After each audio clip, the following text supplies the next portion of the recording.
majina naitwa Fatma Shabani Mrope, ni mzaliwa wa Masasi, hususan jimbo la Lulindi. Mimi ni mzaliwa wa Lulindi kwa 100%, kwa maana ya babangu, yani upande wa babangu ni Mitonji. Mitonji iko katika kata ya Mbuyuni, tarafa ya Chungutwa. Lakini upande wa mamangu ni katika kijiji cha Namalenga, kata ya Namalenga, tarafa ya Lulindi. Kwa hiyo nadhani ndugu waandishi, mnaweza kuona hivyo ninaposema kwamba mimi ni mtu wa Lulindi kwa 100%. Kwa hiyo mimi ni mzalendo wa jimbo la Lulindi kwa hizo asilimia. Historia yangu ni kwamba baada ya kwamba kuishi pale Mitonji ambako niko kwa baba, elimu yangu ya msingi nilipatia upande wa mama. Nilisomea Namalenga. Kwa hiyo nilisoma pale miaka yote ya elimu ya msingi. Nikabahatika kwenda kwenye shule sekondari ya wasichana na Mtwara, ambako nilisoma kidato cha kwanza mpaka cha 4. Lakini nikiwa kuanzia shule ya msingi na historia ya uongozi, nilikuwa kiranja. Nilipokuwa sekondari pia nilichaguliwa kuwa dada mkuu wa shule pale. Lakini pia nikawa mwenyekiti wa tawi, kwa maana ya tawi la Chama cha Mapinduzi pale shuleni. Kwa hiyo baadaye nikaama mkoa wa Mtwara, kwa maana ya mwendelezo wa elimu. Nikawa nimepelekwa Monduli katika mkoa wa Arusha. Pale nilipomaliza nikapata ajira. Of course pale nilisoma miaka 2 ya kidato cha 5 na 6, lakini pia na ualimu wa diploma. Kwa hiyo nikapata ajira ambayo ilinipeleka Ifunda Iringa. Nikiwa Ifunda Iringa, katika majukumu ya kiuongozi nilishiriki kwa maana ya kuwa mwalimu wa darasa. Sikukaa sana Ifunda, nikahamia Dar es Salaam ambako nilikuwa Kibasila Sekondari. Pale Kibasila Sekondari nilishika majukumu mbalimbali yakiwemo ya ukuu wa idara. Nilikuwa nafundisha biolojia, kwa hiyo nilikuwa mkuu wa idara ya biolojia. Nikajiendeleza kielimu, na hii ni kwa mujibu wa katiba. Unajua mwanachama wa Chama cha Mapinduzi katika majukumu yake ni kwamba ni wajibu wa kila mwanachama kujiendeleza kadri ya uwezo wake. Hii ni kwa mujibu wa katiba ya Chama cha Mapinduzi. Jiendeleze kadri ya uwezo wetu ili tutumie elimu yetu kwa manufaa ya jamii zetu, kwa manufaa ya taifa. Kwa hiyo katika hilo nilijiendeleza, nikafikia degree yangu ya kwanza ya elimu, lakini pia nikaendelea mpaka nikachukua degree ya pili katika eneo hilo la elimu. Hii sasa ilinifanya nisogee katika huduma, badala ya kubakia kwa mwalimu wa darasani, nikahamia ofisi ya udhibiti ubora wa shule. Kama mdhibiti ubora wa shule, kazi zangu zilikuwa ni kuongoza walimu, kutoa msaada wa kitaalamu kwa walimu, lakini pia kutoa ushauri kwa Watanzania mbalimbali kuhusiana na mambo ya shule, uanzishaji wa shule na kadhalika.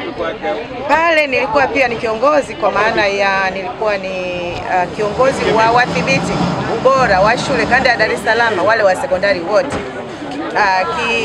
Kitaaluma katika ofisi za udhibiti ubora wa shule, mtu aina hiyo huwa anaitwa secondary 1, yani SC1. Kwa mimi nilikuwa SC1 wa udhibiti ubora wa shule kanda ya Dar es Salaam, ambayo nilidumu nayo mpaka nilipoona nafasi za kazi kwenye ofisi ya Tume ya Taifa ya UNESCO. Kwa hiyo nikaona niende nikaongeze upana wa uzoefu.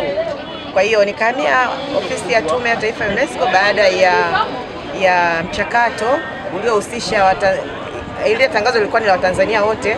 Kwa hiyo Tanzania mbalimbali waliomba, lakini walikuwa wanatakiwa maafisa programu 2 tu kwa kuhamia Tume ya Taifa ya UNESCO upande wa elimu na sayansi ya jamii, social science. Kwa hiyo mimi nilikuwa upande wa elimu. Kati ya wale 2 ambao walipata baada ya mchakato ule, mimi nilikuwa mmoja wapo. Nikahamia ofisi ya Tume ya Taifa ya UNESCO, ambako ndiko na hudumu mpaka hivi sasa. Nikiwa Tume ya Taifa ya UNESCO nimehudumu nafasi mbalimbali. Tume ya Taifa ya UNESCO, kwanza ndugu waandishi habari, niwaambie kidogo tu kazi zake. Kama ilivyo ada, UNESCO inajulikana kwamba ni organization ya kimataifa ambayo inahusika na mambo mbalimbali ya kibinadamu, ya wanadamu, yakiwemo elimu, sayansi zote mbili kwa maana ya sayansi asilia na sayansi ya jamii, lakini pia pamoja na utamaduni na urithi wa dunia na mambo yote yanayohusiana na uandishi wa habari, yaani mawasiliano na habari. Kwa hiyo nikiwa Tume ya Taifa ya UNESCO nimeshika nafasi mbalimbali zikiwepo pamoja na kuwa afisa programu wa kawaida, lakini pia nimefanya kazi ya kuwa mkuu wa sekta ya elimu kwa muda, alafu baadaye nikawa namsaidia katibu mtendaji. Katibu mtendaji ndio mtendaji mkuu wa ofisi ya Tume ya Taifa ya UNESCO. Kwa hiyo nilimsaidia pia kwa kuwa mkuu wa idara ya program ambayo ndio kazi kuu ya Tume ya Taifa ya UNESCO au co-program. Sawa mheshimiwa. Kwa hiyo nini kimekusukuma kuja kuchukua fomu?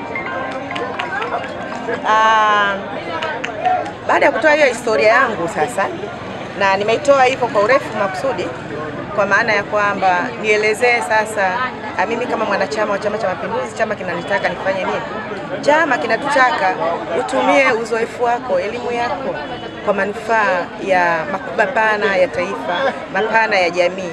Kwa hiyo mimi kama ambavyo nimeshajieleza kwamba kutokana na uzoefu ambao nimeupata, ninaamini kwamba naweza kuongeza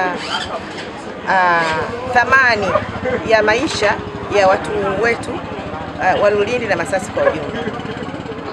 Kwa hiyo nikaona nichukue hiyo nafasi kwa sababu pia ni haki ya kila mwanachama kikatiba kuchagua na kuchaguliwa. Kwa hiyo nikaona niwe mmojawapo wa watia nia ili niombe ridhaa, ikiwapendeza wana Lulindi, ikiwapendeza viongozi, basi niwe sehemu ya mchakato wa maboresho ya Lulindi yetu.